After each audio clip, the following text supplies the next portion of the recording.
Hello story lovers, welcome to Siri Vennela కథల ప్రపంచం. నేను మీ వెన్నెల. ముందుగా ఇంకా ఎవరైనా మన ఛానల్ ని సబ్స్క్రైబ్ చేసుకోకుండా వీడియోస్ చూస్తున్నట్లు అయితే please do subscribe our channel. ఇంకా మై డియర్ విలన్ స్టోరీలోకి వెళ్ళిపోదాం. వీడియోలోకి వెళ్లే ముందు అందరూ వీడియోని లైక్ చేయడం మర్చిపోవద్దు. ఇప్పుడు స్టోరీ. షటప్ ఆర్నవ్. అసలు సామ్రాట్ ఎవరో తెలుసా నీకు? వాడు వాడు ఎవడో కాదురా, సామ్రాట్ నా రక్తం పంచుకొని పుట్టిన నా బిడ్డ అని అరిచి మరీ చెప్పాడు ఆరవ్.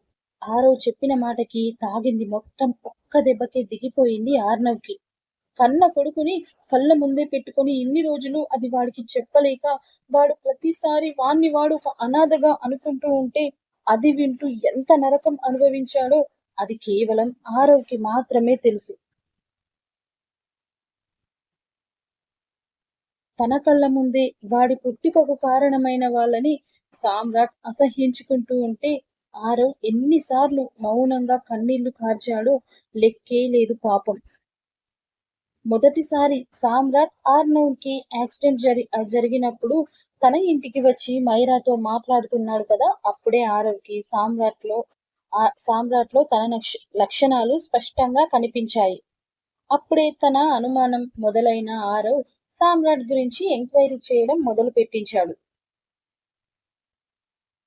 సామ్రాట్ గురించి ఒక్కో విషయం తెలుసుకుంటున్న కొద్దీ ప్రతి చిన్న ఇన్ఫర్మేషన్ లో తన అనుమానం కొద్ది కొద్దిగా బలపడుతూ ఉంటే అది పూర్తిగా నమ్మాలేక పోనీ అలా అని పూర్తిగా తీసిపడేయను లేక చివరికి సామ్రాట్ కి తెలియకుండా డిఎన్ఏ టెస్ట్ వరకు కూడా వెళ్ళిపోయాడు ఆరవ్.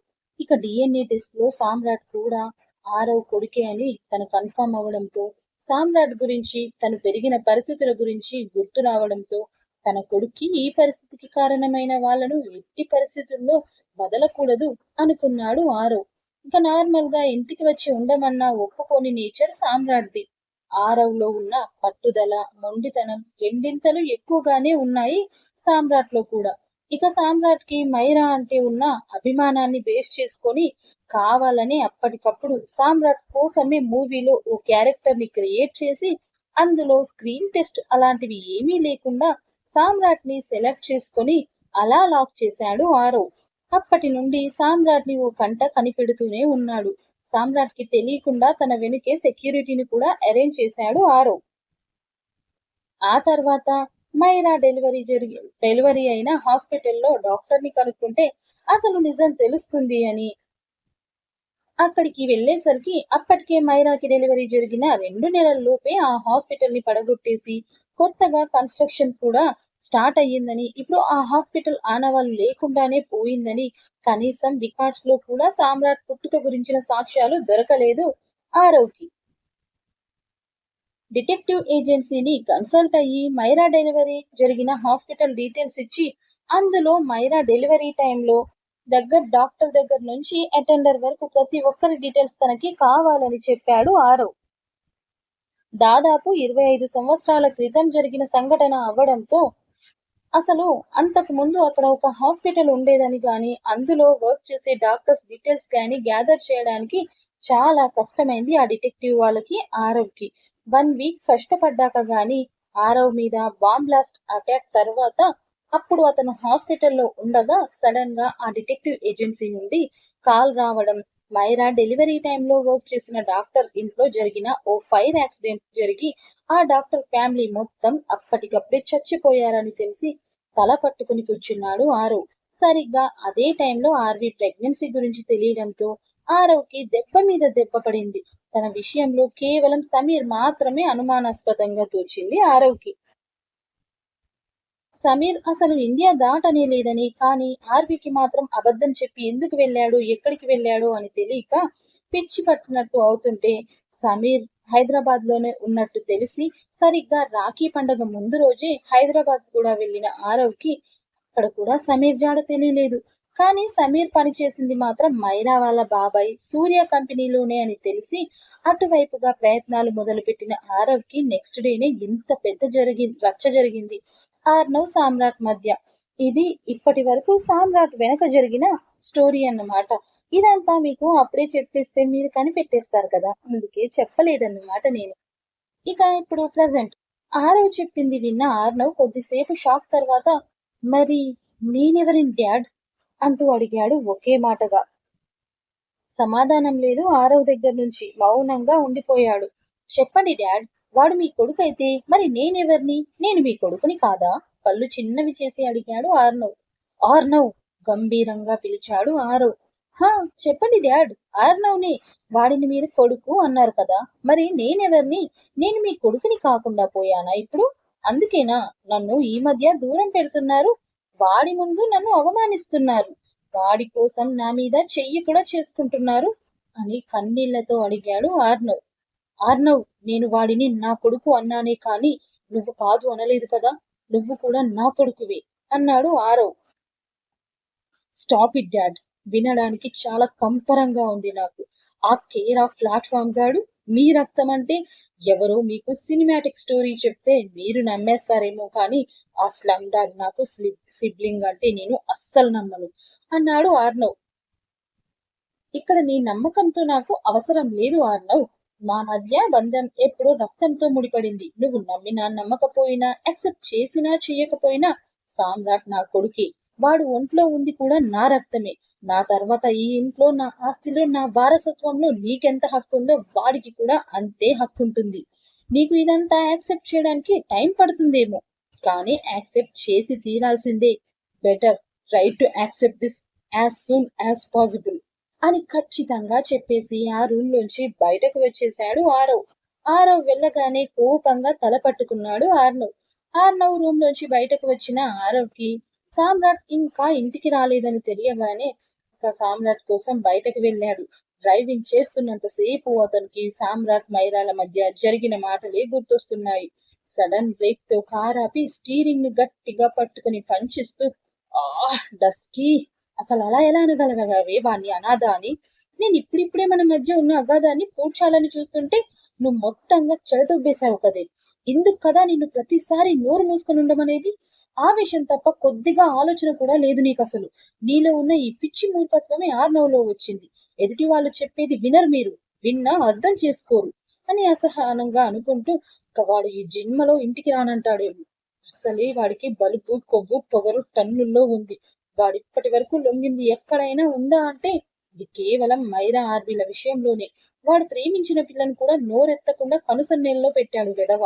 ఇప్పుడు నేను వెళ్ళి వాడిని ఎంత రిక్వెస్ట్ చెయ్యాలో, ఎలా కన్విన్స్ చెయ్యాలో అనుకుని తల్లో వేళ్లు పెట్టుకుని జుట్టు పీక్కుంటూ, దస్కీ, ఒక్క పని తిన్నగా చేసి చావవు కదే. నీ వల్ల ఎప్పుడూ నాకు ఈ తిప్పలు. వాడి పొగరు చూస్తే ఊరుకోలేను, అలా అని వాడిని వదిలేను. ఉఫ్, నీకుంది ఆగవే డస్కీ. ఒక్కసారి వాణ్ణి ఒప్పించి ఇంటికి తీసుకొచ్చాక ఇప్పుడు చెప్తా అనుకుంటూ మైరాని తిట్టుకొని మళ్ళీ కార్ స్టార్ట్ చేసి సామ్రాట్ ఎక్కడెక్కడున్నాడో ముందే తెలుసుకున్నాడు కాబట్టి అక్కడికి వెళ్లి వెతకడం మొదలు పెట్టాడు ఆరవ్. సామ్రాట్ ఉండే తన పాతింటికి వెళ్ళాడు. అక్కడ కూడా సామ్రాట్ లేడు. ఇంకా కొన్ని చోట్ల వెతుకుతూనే ఎక్కడికి వెళ్ళావురా అని సామ్రాట్ ను తిట్టుకుంటూ డ్రైవ్ చేస్తున్న ఆరవ్ కి తనకి కాస్త దూరంలో కొంతమంది గొడవ పడుతున్నట్టుగా కనిపించి కార్ అటువైపు టర్న్ చేశాడు ఆరవ్. దాదాపు 10 మంది ఒక్కడిని టార్గెట్ చేసి మీదకు వస్తుంటే ఒడుపుగా ఒక్కొక్కరికి మక్కిలిరగ్గొట్టు పడుకోబెడుతున్నాడు సామ్రాట్. పూర్తిగా దగ్గరికి వెళ్లేసరికి అది సామ్రాటే అని, తనని ఎవరో అటాక్ చేశారని కన్ఫర్మ్ అయిన ఆరవ్ ఫాస్ట్ గా కార్ దిగి సామ్రాట్ దగ్గరికి వెళ్లేసరికి కరెక్ట్ గా వెనక నుండి ఒకడు అతని చేతిలో ఉన్న ఇంజెక్షన్ ని సామ్రాట్ కి తెలియకుండా బ్యాక్ సైడ్ షోల్డర్ మీద ఇంజెక్ట్ చేసేశాడు. అది గమనించిన ఆరవ్ డౌట్ గానే వాడి వెనక్గా వెళ్లి ఆడు మెడ మీద ఒక సైడ్ నుండి గట్టిగా ఒక్క పంచ్ ఇవ్వగానే వాడు చేతిలో సిరంజ్ ను సామ్రాట్ బాడీకి వదిలేసి కిందకి కూలిపోయాడు. చురుక్కుమని చీమ కుట్టినట్టుగా తెలిసిన మంటకి వెనక్కి తిరిగిన సామ్రాట్ ఎదురుగా ఆరవ్. ఆరవ్ ముందు ఒకడు కింద పడి ఉండడంతో ఏం జరిగింది, మీరేంటిక్కడ అన్నాడు సామ్రాట్ ఆరవ్ ను కోపంగా చూస్తూ. వాళ్ళు వచ్చిన పని అయిపోవడంతో మిగిలిన వారి సహాయంతో కింద పడ్డ రౌడీలను కూడా తీసుకొని పారిపోయారు. ఇక అక్కడి నుండి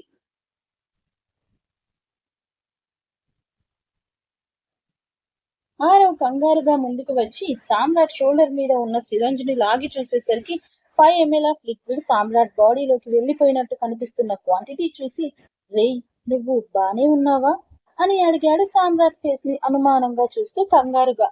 సామ్రాట్ కోపంగా, ఏంటి ఇదేదో కొత్త డ్రామానా? ఒక సినిమా స్టార్ అని మీరు, డబ్బుందన్న పొగరు నీ కొడుకు బానే చూపిస్తున్నారు అని అంటుంటే, అవన్నీ తర్వాత, ముందు ఇక్కడి నుంచి వెళ్దాం పద అని సామ్రాట్ చేతిని పట్టుకొని చేతిలో ఉన్న సిరంజిని చూస్తూ నాకేదో తేడా కొడుతుంది అంటున్న ఆరవ్ మాటకి సామ్రాట్ విసుగ్గా ఆరవ్ చేతిని విసిరి కొట్టి ఆపండి మీ డ్రామాలు, సెంటిమెంటల్ డ్రామా నాకేమవుతుంది అంటున్న సామ్రాట్ కి తెలియనే లేదు అతని బాడీలో జరుగుతున్న కెమికల్ రియాక్షన్ కి తన కళ్ళు మూసుకుపోతున్న విషయం. తనని చూస్తున్న ఆరవ్కి మాత్రం అది గమనించి సామ్రాట్ ను తీసుకెళ్లడానికి ప్రయత్నిస్తుంటే సామ్రాట్ పక్కకు తిరిగాడు రానని మొండికేసి. ఇక లేట్ చేయడం డేంజర్ అనిపించిన ఆరవ్ లాగి పెట్టి ఒక్కటి పీకాడు సామ్రాట్ చెంప మీద. అప్పటికే అతనికి మత్తు కమ్మడంతో ఆరవ్ దెబ్బకి సామ్రాట్ స్పృహ కూడా తప్పుతుంటే బలవంతంగా సామ్రాట్ ను తీసుకెళ్లి కారులో పడేసి చేతులు రెండు కట్టేసి సీట్ బెల్ట్ కూడా పెట్టి కార్ స్టార్ట్ చేశాడు ఆరవ్. ప్రతి 2 నిమిషాలకు ఓసారి సామ్రాట్ చెంప మీద కొడుతూ గట్టి గట్టిగా సామ్రాట్ ను అరుస్తూనే తనను పూర్తిగా స్పృహ తప్పకుండా ఆపుతూ 20 నిమిషాల్లో అక్కడికి దగ్గరలో ఉన్న ఓ హాస్పిటల్ కి తీసుకువచ్చాడు ఆరవ్. ఇక ఆరవ్ పక్కన లేకపోవడంతో మధ్యరాత్రిలో మెలకువ వచ్చిన మైరాకి తనుంది ఆర్బీ రూమ్ లో అని పక్కనే పడుకున్న కూతుర్ని చూసి అర్థం కాగానే కూతురు ఫేస్ చూసి ఆలోచనలో పడింది. తన కోపంలో సామ్రాట్ ను ఆర్నవ్ ను కొట్టాడని, తన వల్ల ఆ రోజు ఆ ఇంట్లో ఎవరు భోజనం కూడా చేయలేదని గుర్తుకు రావడంతో టైం చూసిన తనకి అది అర్ధరాత్రి 12 అని చూపిస్తూ ఉంటే ఆయన తినకుండానే పడుకున్నారు. పాపం సామ్రాట్ ఆర్నవ్ కూడా. అసలు ముందు వెళ్ళి వాళ్ళు నిద్రపోయారో లేదో చూద్దామని బెడ్ దిగి ఆర్వీ రూమ్ నుండి బయటకు వచ్చింది మైరా.